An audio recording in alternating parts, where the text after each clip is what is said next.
حیض کا مسئلہ بہت لمبا ہے، سمجھا نہیں سکتا، اس لیے مختصراً میں کہتا ہوں کہ اس کی کم از کم یاد 3 دن ہے اور سے زیادہ 10 دن۔ 3 دن سے پہلے بند گیا تو ہے مسئلہ کہ پھر بعد میں آ جائے، یہ مسئلہ نہیں ہے۔ احتیاط اسی میں ہے 10 دن، اگر گم ہو گیا تو 10 دن ہم استری نہ کریں۔ 10 دن سے اوپر چلا گیا پھر بیماری ہے، اور اتنا آ کر نماز پڑھے اور ماتھ بھی ہم استری کر سکتے۔ اس حیض کے دوران اندر اگر ہم استری کرے گا تو 4 ماہ سے سونا یا 4 ماہ سے سونے کی قیمت وہ صدقہ کرے گا، پھر بیوی کے ساتھ ہم استری حیض میں نہیں جانا۔ نفاس جو بچہ پیدا ہونے کے بعد اس کی کم از کم مدت نہیں ہے، بعض عورتوں کو آتا ہی نہیں، بعض کو 2 4 5 10 15 15 40 دن جو ہے یہ آخری مدت ہے۔ پہلے بھی عورت پاک ہو، جب بھی پاک ہو جائے عورت نہ نماز پڑھے مرد بھی چاہتا ہے۔ اب طلاق کا مسئلہ جو احسن طلاق اسلام میں ہے، اگر مرد کو غصہ آ بھی گیا تو 1 بار کہے بس۔ یہ رٹا 3 طلاق یہ جہلانہ طلاق ہے، بالکل 1 دفعہ کہے۔ اگر 3 حیض کے بعد 3 طہر کے بعد مرد بیوی اس عدت کے اندر آپس میں راضی بازی ہو گئے، مل گئے، تو نکاح کی ضرورت نہیں، اسے طلاق رجعی کہتے ہیں۔ اسے کیا کہتے ہیں؟ طلاق رجعی۔ یہ زندگی میں 2 بار استعمال کر سکتا ہے، اگر تیسری بار کرے گا تو مغلظہ پڑ جائے۔ احسن، نہ اپنے آپ کو موقع دیا نہ بیوی کو، رٹا لگا دیا طلاق طلاق طلاق، یہ جاہلانہ طلاق، اس سے گریز کرنا چاہیے۔ پھر حلالہ کرتے نہیں، رکھ لیتے ہیں، زنا کرتے رہتے ہیں، جاؤ غیر مقلدوں کے ساتھ جاتے ہیں۔ اس لیے اس نکاح میں ایسے مسائل بتانا جو ضروری ہیں، یہ بالکل ضروری ہیں کہ بتایا جائے۔ لوگوں کو ایسا پتہ تو نہیں ہوتا، وہ تو گناہ کر جاتے ہیں۔ اب اظہار بیوی کو اپنی کسی محرم سے تشبیہ دینا، تو ماں جیسی ہے، بہن جیسی ہے، پھوپھی جیسی ہے، بھتیجی جیسی ہے، جس سے نکاح نہیں ہو سکتا، اب ہم استری حرام ہو جائے گی۔ اگر وہ غلام رکھتا ہے تو ایک غلام آزاد کرے، نہیں رکھتا تو 60 روزہ لگاتار، اگر 60 روزہ نہیں رکھ سکتا پھر 60 مسکین کو کھانا کھلائے، پھر بیوی اس پر حلال۔ غسل ہر ایک کو پتا ہے، نماز کی طرح وضو کرو، فوراً پیشاب کرو، عورت ہو یا مرد ہو، پیشاب فوراً وضو کر لے۔ اگر سونا ہے تو کلی کر کے سوئے، پانی کھا بھی سکتا ہے، پی بھی سکتا ہے، لیکن ہمیشہ عادت نہ بنائے کہ رزق میں کمی آتی ہے، حرام نہیں ہے کھانا، کلی کر کے کھا سکتا ہے، پی بھی سکتا ہے۔ اس کے بعد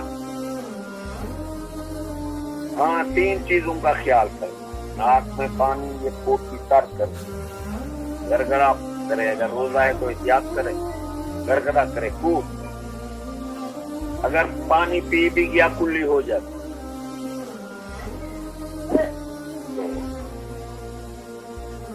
باقی سر سے لے کر ناخن تک کوئی جگہ خشک نہ رہے، خوب۔ اگر عورت کے وال گندے ہوئے ہیں تو منڈو میں پانی بہا دے، کوئی وال چھوڑنے کی ضرورت نہیں، پاک ہو جائے۔ جہاں جوڑ ملتے ہیں ان کا احتیاط کریں، بغلوں میں ہاتھ پھیریں، ناک میں ہاتھ پھیریں، جہاں جہاں جوڑ مل جاتے ہیں کیسے بند کر کے دو۔ کوئی جہاں وال کے سر برابر بھی خشک رہے گی تو وہ۔ اس کے بعد ہے ادب، کوئی مرد اپنی بیوی سے ہم بستری کعبے شریف کی طرف منہ کر کے نہیں کر سکتے، سخت منع، بلکہ جان کے کرے گا تو ایمان جانے کا بھی سکتا ہے۔ نہ بیوی مرد کا منہ کعبے کی طرف ہو نہ پشت، یعنی شمالن جنوبن کر سکتا ہے، سمجھ اوپا لما جسے کہتے ہیں، یہ سخت احتیاط بہت بڑا گناہ ہے۔ کعبے شریف کی طرف منہ کر کے ہم بستری کرے یا پشت، پیشاب بھی نہیں کر سکتا نا پشت دے کر، اس لیے بیت الخلاء بنانے چاہیے تو وہ بھی شمالن جنوبن بنا۔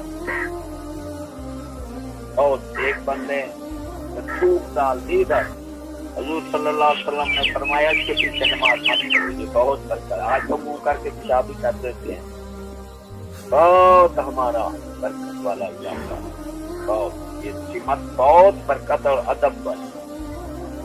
ہم پشت کر کے پیشاب کر سکتا ہے، ہم بستری بھی نہیں کر سکتا، سمجھ گئے نا۔ دوسرا میں ضمن کہہ دیتا ہوں،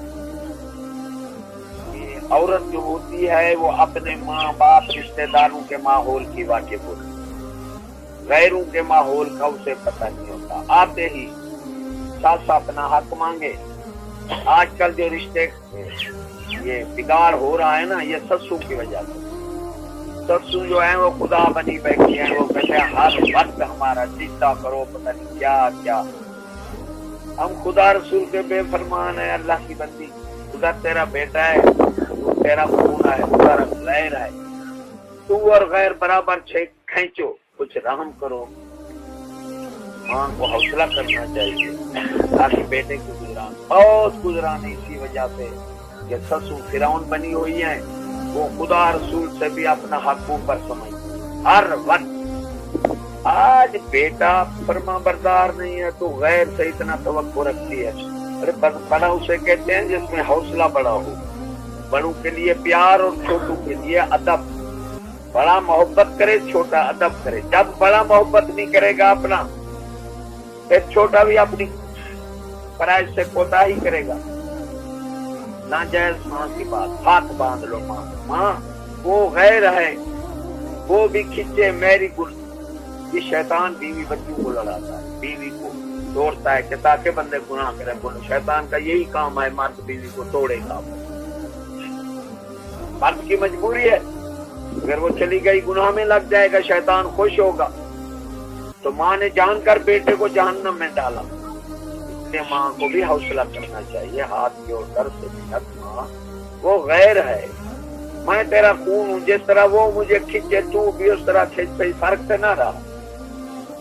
وہ بھی ناجائز اختیار اپنے اختیارات کا تصرف کرتی ہیں، بہت گزرانے طلاق ہو گئے اسی وجہ۔ بہنیں اور سسوں کہتی ہیں بس تم ہماری غلام کا بن کے رہ، سجدہ کر، اور خود ہم خدا رسول کے بے فرمان ہیں۔ تو بزرگ فرماتے ہیں کم از کم 2-3 مہینے اسے مہمان کی طرح رکھو تاکہ اسے غیروں کے ساتھ گزارنے کا طریقہ آ جائے، پھر اس کو آہستہ آہستہ خود ڈھل جائے گا۔ باقی یہ دعا مانگتے ہیں جو نعوذ باللہ، جس طرح حضرت آدم علیہ السلام نبیوں کو ملتے ہیں، جس نبی کی محبت جو ہوتی ہے وہ نفسانی خواہشات کو ہمارے عقل سے بھی بالا تر ہے، وہ تو اللہ سے ہوتی ہے۔ جو کسی نبی کو محبت بےمانو ہے وہ کسی ولی کو نصیب نہیں ہو سکتی، اور جو حضور صلی اللہ علیہ وسلم کو تھی وہ کسی رسول نبی کو نصیب، تو اپنے لیے مانگ رہا ہے۔ ایسا دعا مانگنا بھی کفر ہے۔ ہاں یہ دعا مانگو کہ اللہ تعالیٰ ان کو آپس میں محبت عطا فرمائے۔ قل الحمدللہ ان اللہ وملائکتہ یصلون، قل الحمدللہ الذی لم یتخذ ولدا ولم یکن لہ شریک فی الملک ولم یکن لہ ولی من الذل۔